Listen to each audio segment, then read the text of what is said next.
InsyaAllah, gelombang Negeri Sembilan akan menjadi kesan politik yang besar untuk pilihan raya lebih besar untuk kita memerintah negara insyaAllah dengan izin Allah. Sekian. Tan Sri, punca yang kita berjaya malam ni kenapa? Apa punca? Ya. Punca yang kita berjaya menang. Puncanya ialah pertolongan Allah berkat perpaduan kalangan jentera pilihan raya dan pimpinan-pimpinan semua parti yang terlibat. Ya. Jadi selepas ni ada rundingan dengan Barisan Nasional? Ya. Memang kita sentiasa berbincang, bukan berunding lagi. Kita bermusyawarah untuk postmortem pilihan raya ini. Di Johor, di sini kita buat postmortem.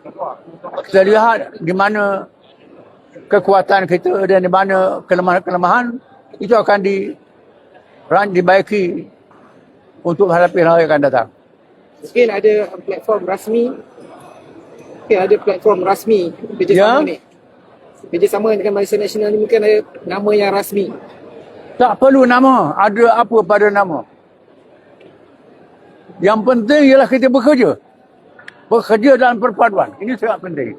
Ada posisi yang expo yang PAS atau PN mungkin sasarkan. Ya? Posisi expo Atau PAS di sini. Itu terpulang kepada perbincangan pimpinan parti dalam gabungan ini. Dan kita tidak berkelahi, tak berbalah lagi dalam pelantikan exco. Negeri Sembilan kita dah tentu. Menteri besarnya ialah BN. Kerana mereka mendominasi Negeri Sembilan. Suasana Negeri Sembilan. Exco pun akan dilihat berdasarkan kepada jumlah pembahagian kursi yang kita menang dalam pilihan raya.